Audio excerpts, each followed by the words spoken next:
Hello there everybody, what is up? Alien Dinosaur Hunter here, and today I'm here to bring you all a very informative video about Primal Carnage 2.0. Now a lot of us knows the basics of this big update, and that is the game will be getting completely redone UI, better graphics, and better optimization to where the game will run better on lower end computers. But today I'm going to be talking about some awesome and interesting features we got to see in a recent developer live stream hosted by Apoc. I contacted him, asked if it was okay if I could use the footage from that live stream and show it in this video, and he said yeah. Though I wasn't allowed to use all of it, so my apologies to those who did tune into the live stream and was hoping to see all those cool things in this video. We came to agreement that some things should stay hidden until the game was released. Also, my apologies if there are some weird edits in this video. There is stuff I also wanted to show you guys, but it also contains stuff that Apoc preferred wasn't showed until, again, 2.0 was released. So bear with me, bear with him, but you guys will still get to see awesome stuff in this video. Now, before we get on to showing such footage of awesomeness, I will be talking about some of the things that weren't shown in the live stream, but I'm allowed to tell you guys anyway. The first thing I'm going to talk about is the new drop system they're going to be adding in Primal Carnage. Now, those who are familiar with Team Fortress 2 will pretty much know how this drop system's going to work, but they added their own little bits and tweaks to this. How this drop system will work is at the end of every round of every game mode, the game will do a roll the dice for each individual player, and you will receive a common or very rare drop.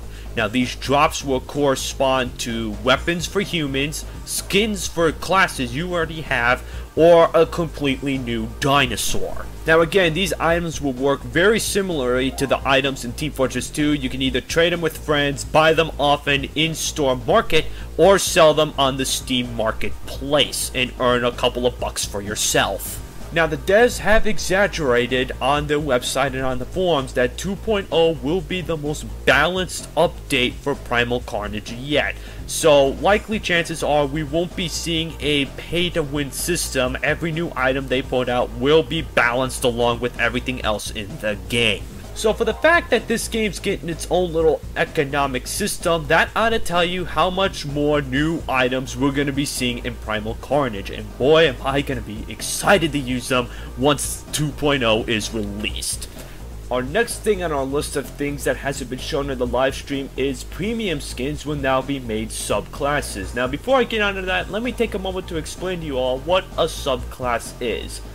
Think of it like Rex in Spino. It's gonna be a new species of dinosaur that will act a lot like the character within the same class, but will have unique abilities of its own to approach this role in a slightly different way. So the premium skins, they're gonna act a lot like Raptor, Dilo, and Terra, but they'll have new abilities to where they'll approach the roles of their original class, but again in different ways.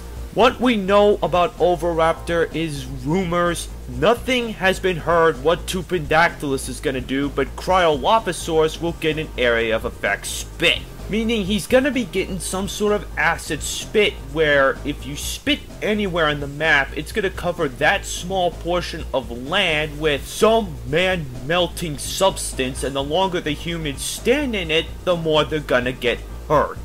Last two things I want to knock out of the way before we cut to the live stream footage is Primal Carnage will get controller support and blood and gore. We don't know how explicit the blood and gore is going to be, but the most we saw out of it was you will now be able to blow Raptor and Dilo's heads clean off. And that pretty much wraps up all the non-live stream stuff. Now we can finally move on to the awesome footage I was talking about earlier in this video. And as we can see, Apoc is playing as Dilo, and he's going to enter in this little house. And as we can see, there is a sign called Dilo Clubhouse 2.0. Now this spot here is accessible in the current build, but they've made it to where it's now easier to get in. So for all you little Dilo players that want to find a place to goof around, this will be the spot here on Docks. In this next clip, we see he's showing off the new Dilo Spit, which is no longer a misty cloud of grape soda, but rather a small purple glob of goo. Spit will also work kinda differently, but we'll get more onto that in a moment. But as we see here, he's purposely introduced himself as Dilo to show what it will look like if you're low on health. And speaking of health, if you notice on the bottom left hand corner, they got rid of the red image of the class you're playing as, and the numbers, the health numbers, in favor of a health bar. That change I really don't like. I was used to knowing how much exact health I had, but I'm pretty sure I won't mind it once the patch is released. And wait for this, guys.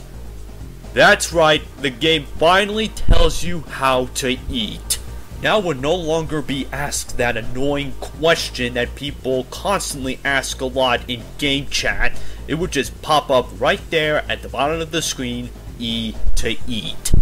In this next clip here, we see Apoc is going to demonstrate to us the new spit.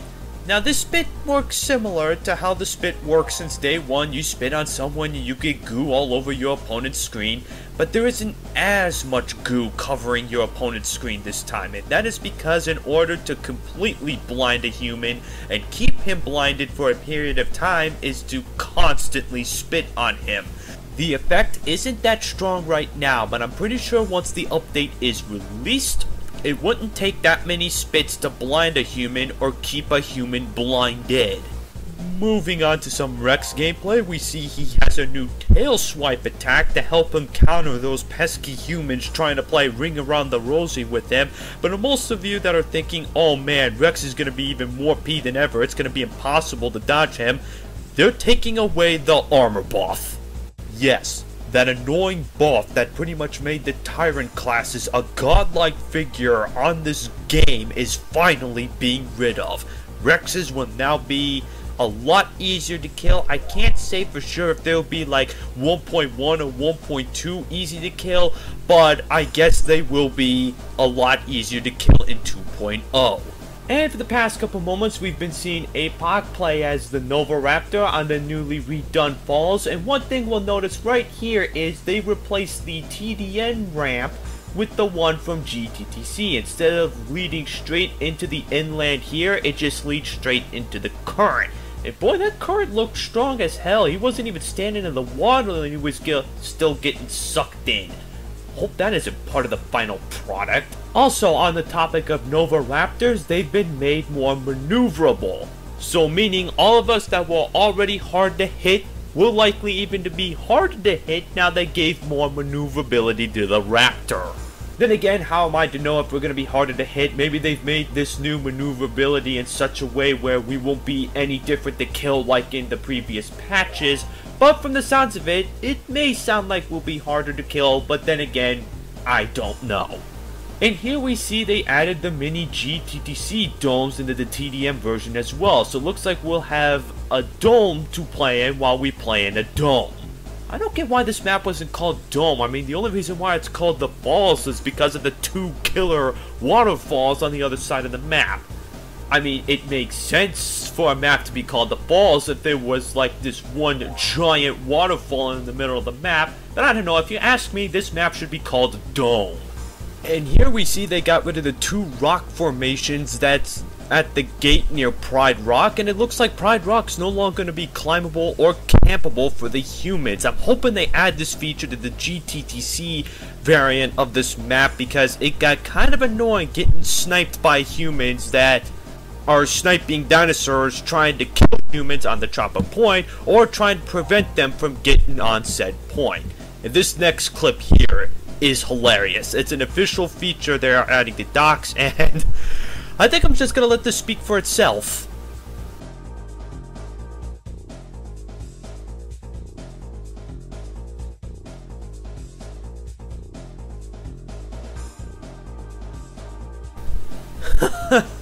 Terrorists are gonna go absolutely nuts over that. spot dropping humans onto that crate. But yeah, now we're switching over to human gameplay on CTE Forgotten Outpost.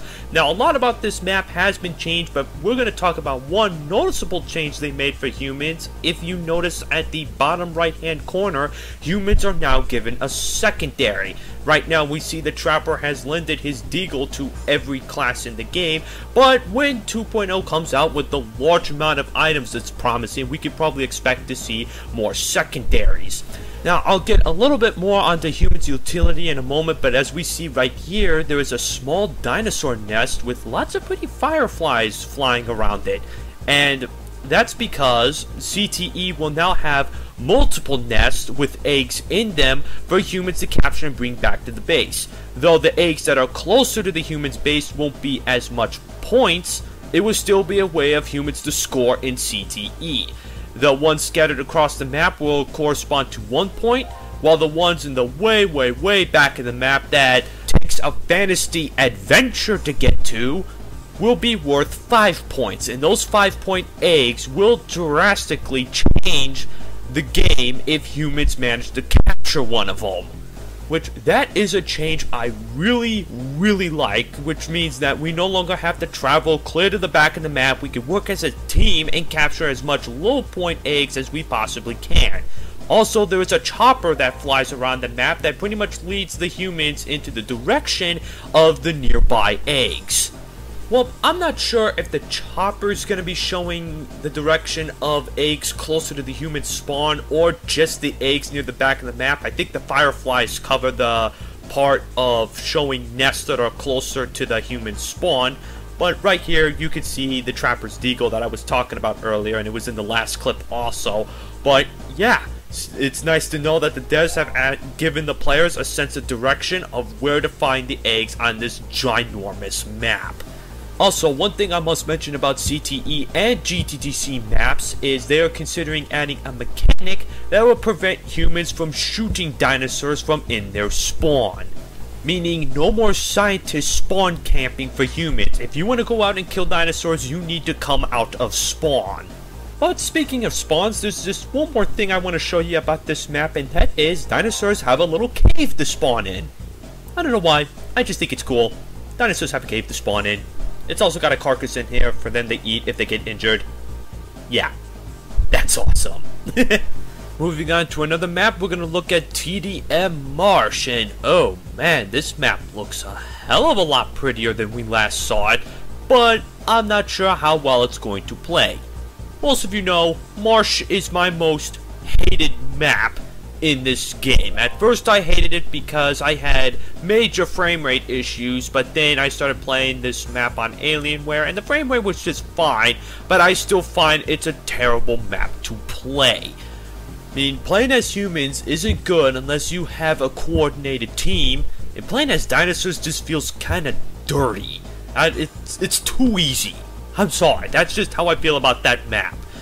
But from the looks of it, they changed a lot of it to where it might look like a much better map to play on, and as you saw, he typed in a command into the console that will allow humans to go third person. Most of you have seen this feature already. They showed it on their website, on their Facebook, but this is going to be an awesome feature for those that can't stand playing first person, or those that are looking to get the same kind of third person advantage the dinosaurs have. So yeah, this was good thinking on Lukewarm's part. I like this feature. Well, I like the looks of it anyway. I'll have to play it to see whether if I like third person over first person, or I like first person just as much as third person. So now we're moving on to GTTC Downpour, and the first thing you'll notice right off the bat is they got rid of the Cheaty Rock. Oh, that was like the best part of this map. Why did they have to get rid of it? Now we gotta take the lame long way. But the long way hasn't changed much, it just looks prettier, but I wanted to show this part right here. If you capture the first point, the chopper will hover over the bridge. I'm pretty sure he yells something to the humans when he's hovering over the bridge, or he's just checking on the humans' progress, and then he's going to fly over to the last point and pick you all up. And the last thing I want to show you about this map is the final portion. As you can see, they moved the chopper point way the hell closer, so trying to get past that pesky Spino or Rex. Did I mention that Rex is being added to GTTC?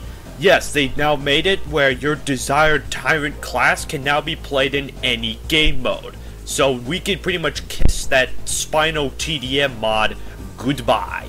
But here we see they've made this building here on Downpour a way of getting onto the chopper. And it looks like it's going to be your best bet if you don't want to run into the Tyrant that's roaming around the map, keeping you and your team from getting to the chopper. Also, GTTC has winning cutscenes for both factions, but I'll do a video on that later in the future. And here we get to see some pyro gameplay, and as we see, the grenades are no longer explode on impact. Well, they might be explode on impact if you hit a dinosaur directly in the body, but from what we see, they are common fuse grenades. So blowing up dinosaurs may be a little tricky now, but again, I'll be interested to know how that will play out. And we see here, not only does the pyro have a new sick looking flame, but he is no longer slow when igniting the flame saw. And I hear that they're going to be giving him proper flame stack damage. So the longer you keep that dinosaur in the flame, the more it's going to hurt the dino. And finally, for our last piece of live stream footage, we see Apoc is playing as scientist on Ruthless. And one thing you guys will notice right off the bat is Ruthless is no longer a bland, dull snowland. It is now a gorgeous environment of plants, waterfalls, mountains. It just looks so pretty. I like what they've done with this map. And the second thing you'll notice right off the bat is Scientist has a new scope.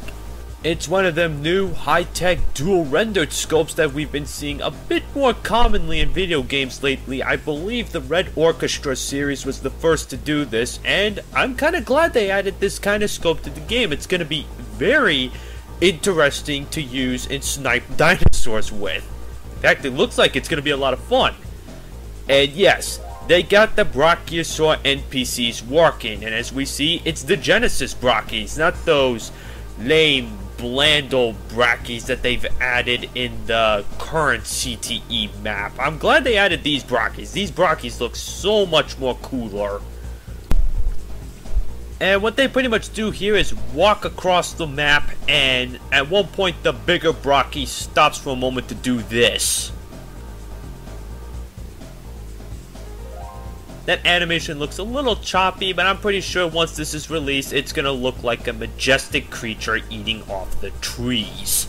And lastly, they've added a Stego and Parasaurolophus NPCs. Now, what we see right now are placeholder models, but the reason I'm showing you guys this now, so when they do release 2.0 and we see the better looking Stegos and Paras, you'll know that these things will in fact be walking around the map at some point of the match. Where you have to see these things, you have to be at the very top of the map at the chopper point in order to get a good view on them. Well, of course, if you're going to get the best view of these things as Dinoz, your best option would be to fly around as Terra. In fact, I wouldn't be surprised if Terra was allowed to go to those boundaries of the map and follow and fly near these dinosaur NPCs. It'd be funny if you could commit suicide if you fly too close. And that pretty much wraps it up for the live stream footage. Now, there were some things I forgot to talk about, or hell, even finish talking about during this video. I got so distracted from explaining some of the footage that you guys seen in this video that I forgot a few things. So I might as well talk about them now that we're getting close to the end of the video. One thing I should finish that I didn't finish while I was talking about the new Forgotten Outpost was humans will be getting a third weapon slot. I mentioned that humans would be getting a little bit more utility, and I mentioned it later in the video, but looks like I ended up saving it for near the end. What these throwables will correspond to is beyond me, but I can imagine at the least we're going to be seeing grenades for each and every class. One thing I also forgot to mention, and I can't believe I forgot to mention it, I was showing so much of it in the video, was Raptor will be getting a new pounce. His pounce will work exactly, well, if not very similarly to the Left 4 Dead 2 Hunter pounce, which is excellent news for a lot of us because we've put up with this annoying pounce for almost 2 years now, so I think it's about time they finally changed it to where it's not as spammable.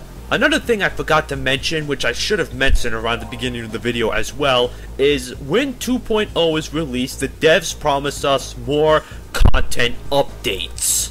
Now these content updates will pretty much include things that I've mentioned around the beginning of the video, more guns, dinosaurs, cosmetic skins, but will also include new maps and new game modes.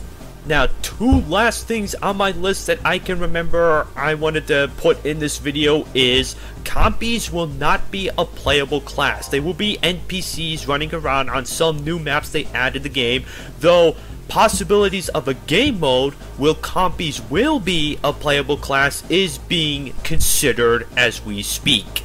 And lastly, Acro will eventually get added in the game.